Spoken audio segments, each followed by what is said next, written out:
বন্ধুরা, post office GDS recruitment 2024 নাকি তোমাদের ক্যান্সেল হতে চলেছে।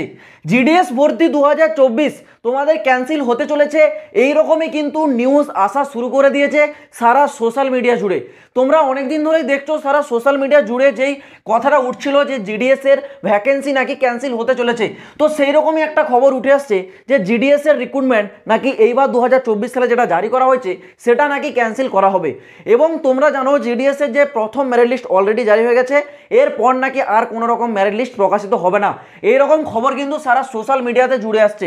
তো এই যে খবরগুলো আসছে এটা কতটা সত্যি কতটা মিথ্যে সেই বিষয় নিয়ে আজকে তোমাদের সাথে চর্চা করব। তোমাদের জন্য এই ভিডিওটা কিন্তু খুব গুরুত্বপূর্ণ ভিডিও। যারা বিশেষ করে জিডিএস এ ফর্ম আবেদন করেছিলে, প্রথম লিস্টে নাম আসেনি, সেকেন্ড লিস্ট বা থার্ড লিস্ট বা ফোর্থ লিস্টের অপেক্ষা আছো, তোমাদের জন্য এটা কিন্তু খুব গুরুত্বপূর্ণ ভিডিও। কারণ এখানে যে নিউজটা উঠে আসছে এটা কি বলা হচ্ছে না, জিডিএস ভর্তি ক্যান্সেল হতে চলেছে। তাহলে এই বিষয়টা কতটা সত্যি কতটা মিথ্যা আজকে তোমরা কিন্তু এই ভিডিওর মাধ্যমে পুরো ডিটেলসে ক্লিয়ার হয়ে যাবে। তোমরা সবাই জানো জিডিএসে এইবার 2024 সালে 44,228টা শূন্য পদে ভ্যাকেন্সি জারি করা হয়েছে এবং এর যে মেরিট লিস্ট সেটা কিন্তু অলরেডি জারি হয়ে গেছে, মানে প্রথম লিস্ট আউট করা হয়ে গেছে। এবার প্রথম লিস্টে যে কাট অফ সেটা কিন্তু সবার মাথা নষ্ট করে দেওয়া কাট অফ আসছে। মানে আমাদের পশ্চিমবঙ্গে যেখানে দেখা যাচ্ছে 100-এ 100 কাট অফ, 99 কাট অফ, এর নিচে কোনো প্রকারে কিন্তু মেরিট লিস্টে নাম আসছে না। 100%, 99% এরকম কাট অফে কিন্তু মেরিট লিস্টগুলো জারি হচ্ছে, কিন্তু সেখানে সেই সব ক্যান্ডিডেটরা যখন ডকুমেন্টস ভেরিফিকেশন করাতে যাচ্ছে, আনুমানিক বলা হচ্ছে একটা লিস্টে 3% ক্যান্ডিডেটস রিয়েল আছে, বাকি 97% ক্যান্ডিডেট ফেক। মানে 100 জন যদি ডকুমেন্টস ভেরিফিকেশনে যায়, সেখান থেকে 97 জনকে রিজেক্ট করা হচ্ছে আর 3 জনকে মাত্র চাকরিটা দেওয়া হচ্ছে। এইরকম অবস্থা দাঁড়িয়ে গেছে। এটা শুধু আমাদের ওয়েস্ট বেঙ্গলের ক্ষেত্রে নয়, এটা কিন্তু ভারতবর্ষের প্রতিটা রাজ্যের ক্ষেত্রে এরকম হচ্ছে।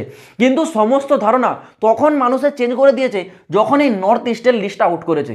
তোমরা সবাই জানো নর্থ ইস্টের যে মেরিট লিস্ট সেটা কিন্তু ওয়েস্ট বেঙ্গলের সাথে একসাথে জারি করা হয়নি। আগে তোমাদের 12টা সার্কেলের লিস্ট জারি হয়েছিল, তারপর আবার এই নর্থ ইস্ট সহ আরও 11টা আলাদা আলাদা সার্কেল ছিল, সেগুলোর লিস্ট জারি হয়েছিল। এবার নর্থ ইস্টের যে লিস্ট সেটা কিন্তু সবার মাথাটা খারাপ করে দিয়েছে। এখানেই দেখা যাচ্ছে সেখানে 30% নাম্বারে ক্যান্ডিডেট সিলেকশন পেয়ে গেছে, 32, 40 এইরকম পার্সেন্টেজ। যেখানে অন্যান্য রাজ্যে 100 আর 99-এর নিচে কাট অফ আসছে না, সেখানে দেখাচ্ছে 30, 32, 37, 40 এইরকম কাট অফ আসছে। আর তোমরা যদি ভাবো যে এটা শুধুমাত্র পিডাব্লিউডি ক্যান্ডিডেটদের জন্য, একদমই নয়। আমরা জানি যে পিডাব্লিউডি ক্যান্ডিডেট যারা আছে তাদের কাট অফ একটু ডাউন যায়, কিন্তু এখানে নর্মাল যারা ইউআর আনরিজার্ভ ক্যাটাগরি ক্যান্ডিডেট আছে তাদেরও কাট অফ এরকম 40, 57, 60 এইরকম কাট অফ আসছে। কিছু কিছু জায়গায় হাই কাট অফ দেখাচ্ছে, কিন্তু ম্যাক্সিমামটাই 50-র নিচে কিন্তু কাট অফ আসছে এই নর্থ ইস্টের দিকে। এটা দেখার পর সবার মনে এই ধারণাটা ঢুকে গেছে যে এইবার 2024 সালে প্রচুর সংখ্যায় ফেক ক্যান্ডিডেট আছে।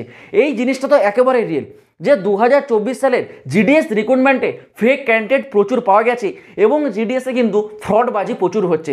আর এই ফ্রডবাজিটা কিন্তু পোস্টাল ডিপার্টমেন্ট বা জিডিএস অথরিটির তরফ থেকে কিন্তু করানো হচ্ছে না। এই ফ্রডবাজিটা কিন্তু আমাদেরই মতো ক্যান্ডিডেটরা করেছে। কি করেছে? যারা 100-এ 100% নাম্বার নিয়ে এই জিডিএসে আবেদন করেছে এবং তারা তাদের মেরিট লিস্টের নাম তো দেখে নিয়েছে, কিন্তু ডকুমেন্টস ভেরিফিকেশনে যেতে পারছে না।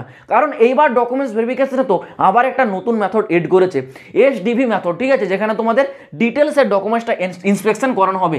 সেই ক্ষেত্রে কোনো যদি ফ্রড ক্যান্ডিডেট ধরা পড়ে তার তো 100% একবারে জেল নিশ্চিত।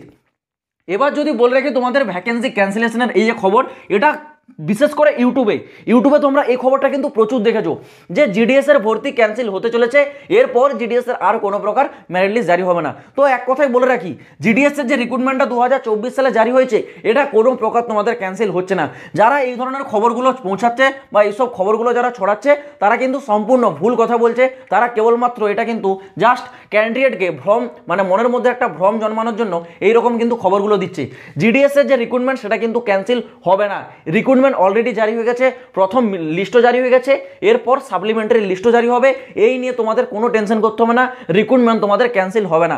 কিন্তু হ্যাঁ, এরপর 2025 সালে যে রিক্রুটমেন্ট আসবে সেই রিক্রুটমেন্টে হয়তো কিছু চেঞ্জেস আসতে পারে। যেই জিনিসটা আমরা বারবার ইন্ডিয়া পোস্ট অফিস অথরিটির কাছে তুলে ধরি যে জিডিএস রিক্রুটমেন্টে 10th-এর অন্তত মার্কশিটটা আপলোড করা দরকার। যদি সেখানে মার্কশিটটা আপলোড করে হয়তো সেখানে দেখা যাবে 1 থেকে 2টো লিস্ট জারি করার কথা, কিন্তু তোমরা কি দেখছো সাপ্লিমেন্টারি লিস্ট 4-5 5, 6, 7 পর্যন্ত জারি হয়ে যাচ্ছে। এতগুলো জারি করা কোনো কথাই থাকতো না যদি পোস্ট অফিস রিক্রুটমেন্টের সাথে যদি সেখানকার ক্যান্ডিডেটদের যে মার্কশিট সেটা যদি আপলোড করার অপশনটা দিত। তো এই সম্ভবত এই পরিবর্তনটা 2025 সাল থেকে লাগু হতে পারে এরকমই একটা সম্ভাবনা আছে, কারণ জিডিএসে প্রচুর সংখ্যায় ফ্রডবাজি করা হচ্ছে। তো যাই হোক, ভিডিওর মাঝে আমি তোমাদের একটা কথা বলে রাখছি, আমি একটি নতুন ফেসবুক পেজ ক্রিয়েট করেছি, যে যার লিঙ্ক তোমাদের আমি ডিসক্রিপশনে দিয়ে রাখছি। তোমাদের কাছে একটা হাত জোড় করে রিকোয়েস্ট যে পেজটাই তোমরা একবার ভিজিট করে ভিডিওগুলো দেখার চেষ্টা করবে, ঠিক আছে? ফলো করো বা না করো সেটা তোমাদের ভালো লাগার উপর ডিপেন্ড করবে, কিন্তু তোমরা ফেসবুক পেজে গিয়ে একবার ভিডিওগুলো দেখবে। যদি মনে হয় যে জীবনে কিছু শিখতে পারছো, জীবনে তোমাদের ভিডিওগুলো কিছু কাজে লাগবে, তাহলে তোমরা ফলো করো। কিন্তু হাত জোড় করে একটা রিকোয়েস্ট যে তোমরা একবার গিয়ে জাস্ট ভিজিট করে ভিডিওগুলো দেখবে, যদি ভালো লাগে ফলো করবে, না লাগলে না লাগবে, ঠিক আছে? এটুকুই তোমাদের বলবো। তো যাই হোক, এবার আসা যাক জিডিএসের দিকে। জিডিএসের যে রিক্রুটমেন্ট, এই রিক্রুটমেন্টে তোমাদের কিন্তু এইবার 2024 সালে প্রচুর ফ্রডবাজি হয়েছে, এটা কিন্তু 100% রিয়েল খবর। এই নিয়ে কিন্তু অলরেডি একটা নতুন মেথডও অ্যাড হয়ে গেছে, যেটা হচ্ছে আমরা সবাই জানি এসডিবি মেথড, ঠিক আছে? যেখানে তোমাদের ডিটেলসের ডকুমেন্টস ইন্সপেকশন করানো হচ্ছে, ফেক ক্যান্ডিডেটকে একেবারে গোড়া থেকে ছাঁটাই করার প্রসেস কিন্তু শুরু হয়ে গেছে।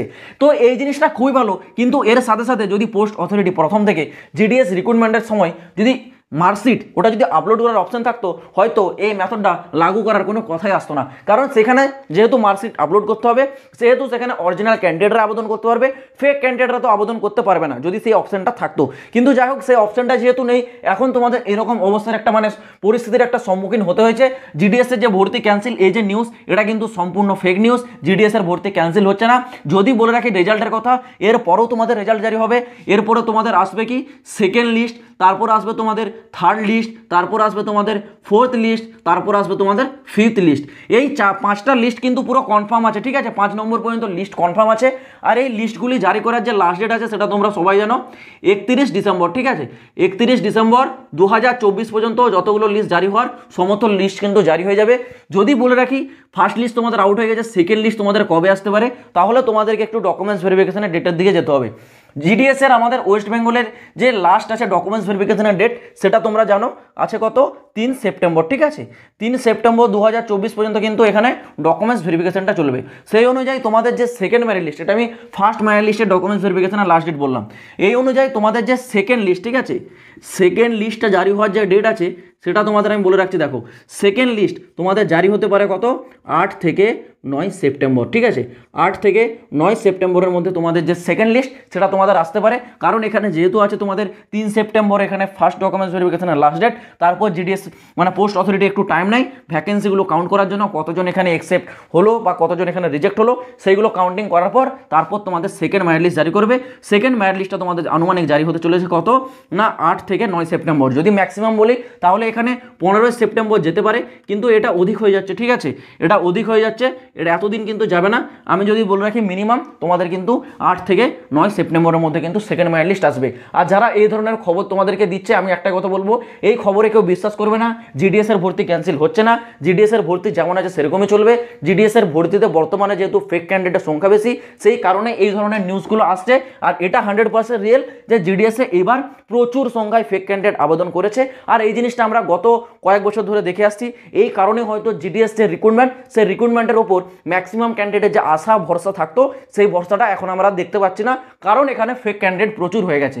আগে মানুষ যেটা ভাবতো যে জিডিএস এ আবেদন করবো, পোস্ট অফিসে চাকরি করবো, খুব ভালো বিষয়, কিন্তু এখন সেই ধারণাটা আর নেই। কারণ এখন সবাই জেনে গেছে জিডিএস এ আবেদন করা মানে সেখানে 100% নাম্বার থাকতে হবে, কারণ ফেক ক্যান্ডিডেটরা 100% নিয়ে আবেদন করছে, মেরিট লিস্ট সেই অনুযায়ী যাচ্ছে। সেই অনুযায়ী মানুষের ধারণা হয়ে গেছে যদি 100% না নাম্বার থাকে তাহলে জিডিএস এর চাকরি পাবে না, জিডিএস এ অনেক ফ্রডবাজি হয়। এই ধরনের ফর্মগুলো কিন্তু হয়ে গেছে তখন থেকেই, যখন থেকে ফেক ক্যান্ডিডেটের সংখ্যা এখানে দেখতে পাওয়া যাচ্ছে।